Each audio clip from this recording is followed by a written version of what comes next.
Welcome to my humble abode, darlings. Come in out of the rain and get comfortable. I have a story to tell you, and I hope you enjoy. If you do, be sure to like, comment, and subscribe. The Cold Embrace by Mary Elizabeth Braden. He was an artist. Such things as happened to him happened sometimes to artists. He was German. Such things as happened to him sometimes to Germans.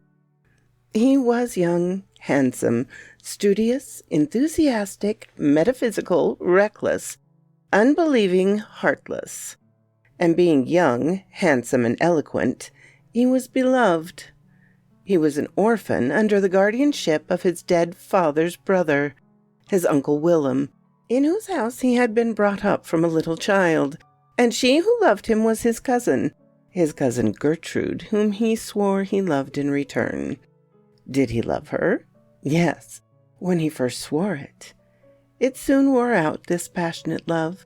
How threadbare and wretched a sentiment it became at last in the selfish heart of the student. But in its golden dawn, when he was only 19, and had just returned from his apprenticeship to a great painter at Antwerp, and they wandered together in the most romantic outskirts of the city, at rosy sunset, by holy moonlight, or bright and joyous morning. How beautiful a dream! They kept it a secret from Willem, as he has the father's ambitions of a wealthy suitor for his only child, a cold and dreary vision beside the lover's dream. So they are betrothed and standing side by side when the dying sun and the pale rising moon divide the heavens.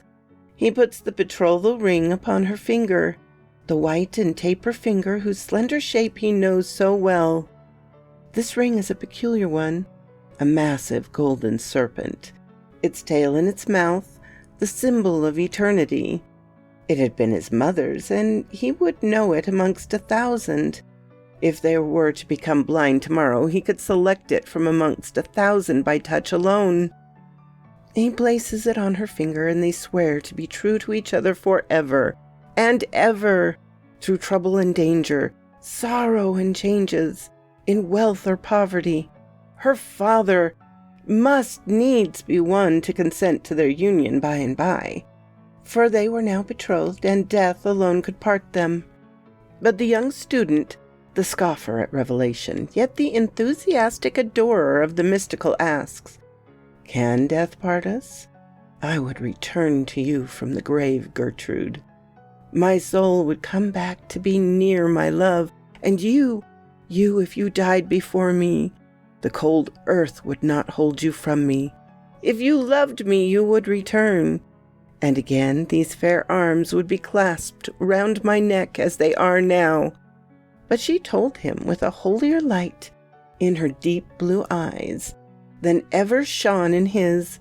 She told him that the dead would die at peace with God, are happy in heaven, and cannot return to the troubled earth.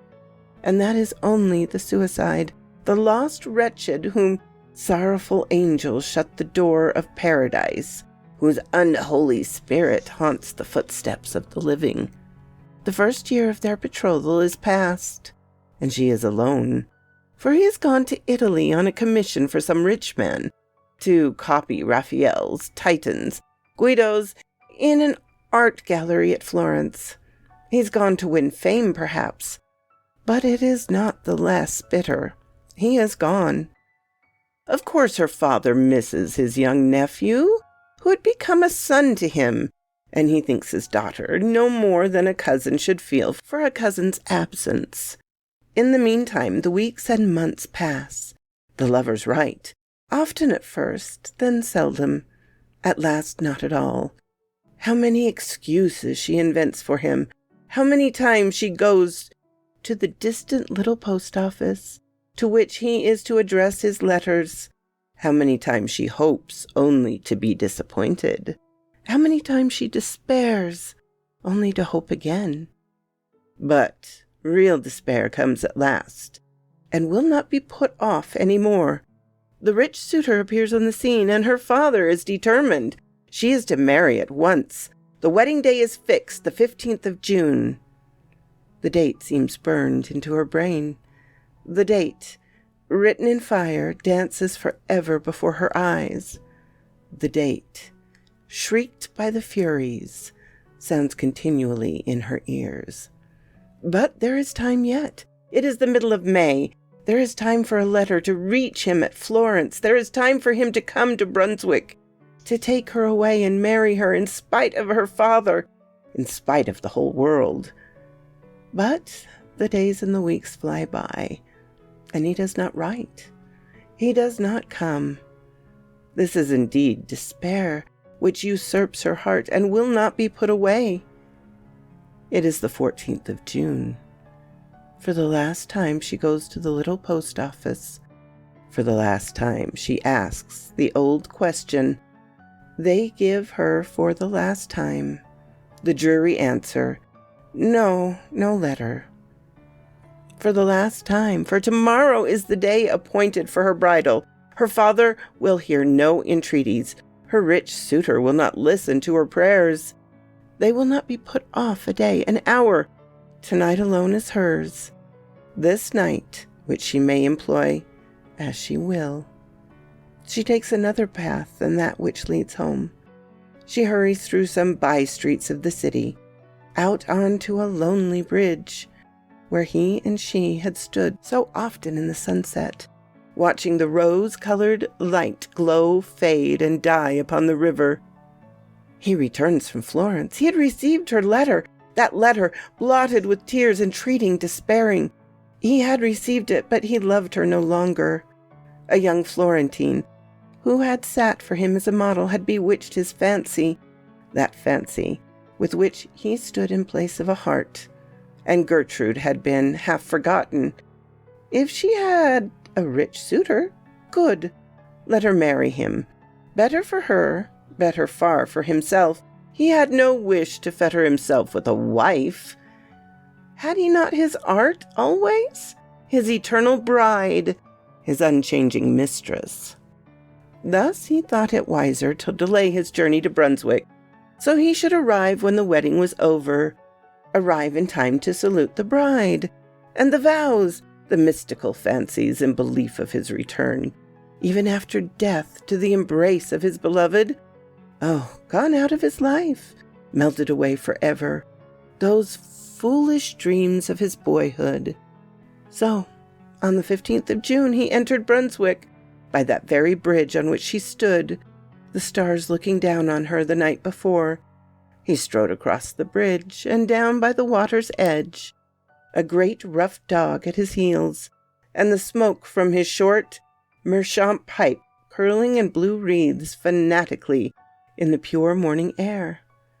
He has had his sketchbook under his arm, and, attracted now and then by some object that catches his artist's eye, stoops to draw a few weeds and pebbles on the river bank, a crag on the opposite shore, a group of pollard willows in the distance.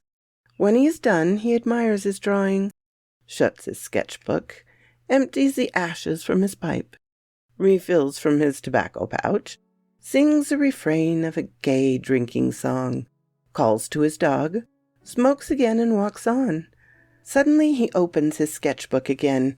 This time that which attracts him is a group of figures, but what is it? It's not a funeral, there's no mourners. It's not a funeral, but a corpse lays on a rude bier, covered with an old sail, carried between two bearers. It's not a funeral, for the bearers are fishermen in their everyday garb. About 100 yards from him they rest their burden on a bank. One stands at the head of the bier, the other throws himself down at the foot of it. And thus they form the perfect group. He walks back 2 or 3 paces, selects his point of sight, and begins to sketch a hurried outline. He's finished it before they move. He hears their voices, though he cannot hear their words, and wonders what they can be talking of. Presently he walks on and joins them. "You have a corpse there, my friends," he says. "Yes." "A corpse washed ashore an hour ago." "Drowned?" "Yes, drowned. A young girl, very handsome." "Suicides are always handsome," says the painter. and then stands for a while idly smoking and meditating, looking at the sharp outline of the corpse and the stiff folds of the rough canvas covering. Life is such a golden holiday for him, young, ambitious, clever, that it seems as though sorrow and death could have no part in his destiny. At last he says that, as this poor suicide is so handsome, he should like to make a sketch of her. He gives the fishermen some money, and they offer to remove the sailcloth that covers her feature. No, he will do it himself. He lifts the coarse, rough, wet canvas from her face. What face? The face that shone on the dreams of his foolish boyhood, the face which once was the light of his uncle's home, his cousin, Gertrude, his betrothed. He sees, as in one glance, while he draws one breath, the rigid features, the marble arms, the hands crossed on the cold bosom, and on the third finger of the left hand the ring which had been his mother's, the golden serpent, the ring which, if he were to become blind, he could select from thousands of others by touch alone. But he is a genius and a metaphysician. Grief, true grief, is not for such as he.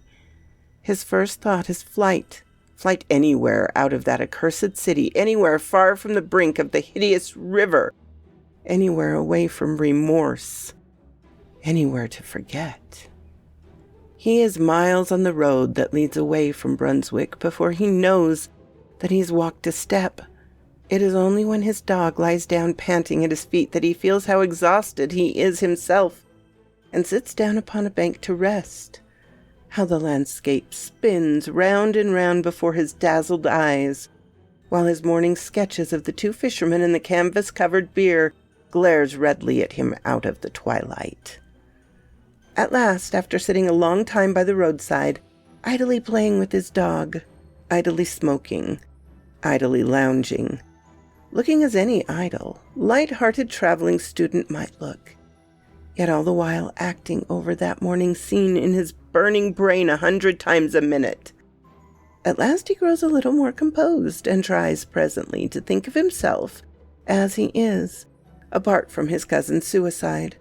Apart from that, he was no worse off than he was yesterday. His genius was not gone. The money he had earned at Florence still lined his pocketbook. He was his own master, free to go whither he would. And while he sits on the roadside, trying to separate himself from the scene of that morning, trying to put away the image of the corpse covered with the damp canvas sail, trying to think of what he should do next, where he should go, to be farthest away from Brunswick and remorse, the old diligence come rumbling and jingling along. He remembers it. It goes from Brunswick to Aix-les-Chapelain. My apologies. He whistles to the dog, shouts to the postilion to stop, and springs into the coupe. During the whole evening, through the long night, he does not once close his eyes, and never speaks a word. But when morning dawns, and the other passengers awake and begin to talk to each other, he joins in the conversation.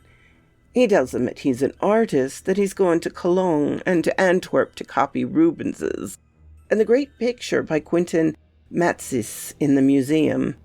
He remembered afterwards that he talked and laughed boisterously, that when he talked and laughed loudest, a passenger, older and graver than the rest, opened the window near him and told him to put his head out. He remembered the fresh air blowing in his face, the singing of the birds in his ears, and the flat fields and roadside reeling before his eyes. He remembered this, and then falling into a lifeless heap on the floor of the diligence. It is a fever that keeps him for 6 long weeks on a bed in a hotel at Aix-la-Chapelle. He gets well, and accompanied by his dog, starts on foot for Cologne. By the time he and his former self once more, again the blue smoke from his short meerschaum curls upward in the morning air. Again he sings some old university singing song. Again stops here and there, meditating and sketching. He is happy and has forgotten his cousin and so on to Cologne. It is by the great cathedral he is standing with his dog at his side. It is night. The bells have just chimed the hour, and the clocks are striking 11. The moonlight shines full upon the magnificent pile over which the artist's eyes wander, absorbed in the beauty of the form. He is not thinking of his drowned cousin, for he has forgotten her and is happy. Suddenly something from behind him puts 2 cold arms around his neck and clasps its hands on his breasts. And yet there is no one behind him, for on the flags bathed in the broad moonlight, there are only 2 shadows, his own and his dog's. He turns round quickly. There's no one, nothing to be seen in the broad square but himself and his dog. And though he feels, he cannot see the cold arms clasped around his neck. It is not ghostly, this embrace, for it is palpable to the touch. It cannot be real, for it is invisible. He tries to throw off the cold caress. He clasps the hands in his own and tears them asunder, and to cast them off his neck. He can feel the long, delicate fingers, cold and wet beneath his touch. On the 3rd finger of the left hand he can feel the ring, which was his mother's, the golden serpent, the ring which he always said he would know amongst thousands by touch alone. He knows it now.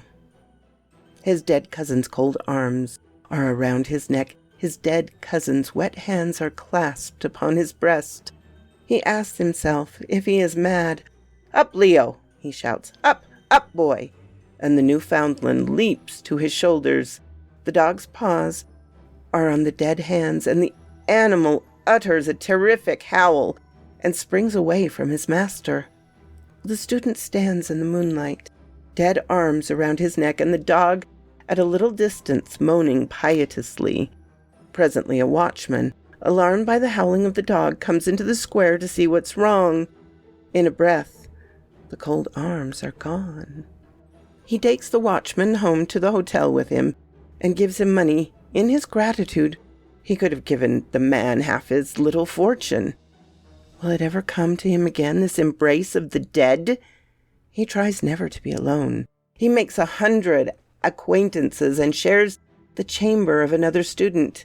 He starts up as if he is left by himself in the public room of an inn where he is staying, and runs into the street. People notice his strange actions and begin to think that he is mad. But in spite of it all, he is alone once more. For one night, the public room being empty for a moment, when on some idle pretense he strolls into the street. The street is empty too, and for the 2nd time he feels the cold arms round his neck. And for the 2nd time, when he calls his dog, the animal shrinks away from him with a piteous howl. After he leaves Cologne, still traveling on foot out of necessity now, for his money is getting low, he joins traveling hawkers. He walks side by side with laborers. He talks to every foot passenger he falls in with, and tries from morning till night to get company on the road. At night he sleeps by the fire, in the kitchen of the inn at which he stops, but do what he will, he's often alone. And is now a common thing for him to feel the cold arms around his neck. Many months have passed since his cousin's death. Autumn, winter, early spring. His money is nearly gone. His health is utterly broken. He is the shadow of his former self. And he is getting near to Paris. He will reach that city at the time of the carnival. To this he looks forward. In Paris, in Carnival time, he never need surely be alone, never feel that deadly caress. He may even recover his lost gaiety, his lost health, once more resume his profession, once more earn fame and money by his art. How hard he tries to get over the distance that divides him from Paris, while day by day he grows weaker and his step slower and more heavy. But there is an end at last. The long, dreary roads are past. This is Paris, which he enters for the first time, Paris, of which he had dreamed so much. Paris, whose million voices are to exorcise this phantom. To him tonight, Paris seems one vast chaos of lights, music, and confusion. Lights which dance before his eyes and will not be still. Music that rings in his ears and deafens him. Confusion which makes his head whirl round and round. But, in spite of all, he finds the opera house, where there is a masked ball. He has enough money left to buy a ticket of admission and to hire a domino to throw over his shabby dress. It seems only a moment after he entering the gates of Paris that he is in the very midst of all the wild gaiety of the opera house ball. No more darkness, no more loneliness, but a mad crowd shouting and dancing, and a lovely deportesse hanging on his arm. The boisterous gaiety he feels surely is his old light-heartedness coming back. He hears the people round him talking of the outrageous conduct of some drunken student, and it is to him they point when they say this, to him who has not moistened his lips since yesterday afternoon. For even now he will not drink, though his lips are parched and his throat burning. He cannot drink. His voice is thick and hoarse, and his utterance indistinct, but still must be his old light-heartedness coming back that makes him so wildly gay. The little debutante is wearing out. Her arm rests on his shoulder heavier than lead. The other dancers, one by one, drop off. The lights in the chandelier, one by one, die out. The decorations look pale and shadowy in that dim light which is neither night nor day. A faint glimmer from the dying lamps, a pale streak of cold gray light from the newborn day, creeping in through half-open shutters. And by this light the bright-eyed debutante fades sadly. He looks her in the face. How the brightness of her eyes dies out. Again he looks at her in the face. How white that face has grown. Again, and now it is the shadow of a face alone that looks at his. Again, and they are gone, the bright eyes, the face, the shadow of the face. He is alone in the vast saloon.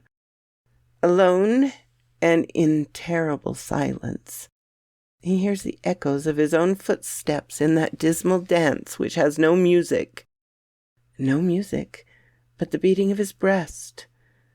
The cold, cold arms are round his neck. They whirl him around. They will not be flung off or cast away.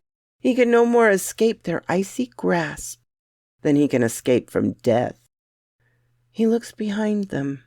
There is nothing but himself in the great empty salle, but he can feel cold deathlight, but oh, how palpable the long, slender fingers and the ring which was his mother's. He tries to shout, but he has no power in his burning throat. The silence of the place is only broken by the echoes of his own footsteps in the dance, from which he cannot extricate himself. Who says he has no partner? The cold hands are clasped on his breast, and now he does not shun their caress. No, one more polka, if he drops down dead. The lights are all out, and half an hour after, the gendarmes come in with a lantern to see that the house is empty. They are followed by a great dog that they have found seated howling on the steps of the theater. Near the principal entrance they stumble over the body of a student who has died from want of food, exhaustion, and the breaking of a blood vessel. So quoth this raven. Thank you, my darlings.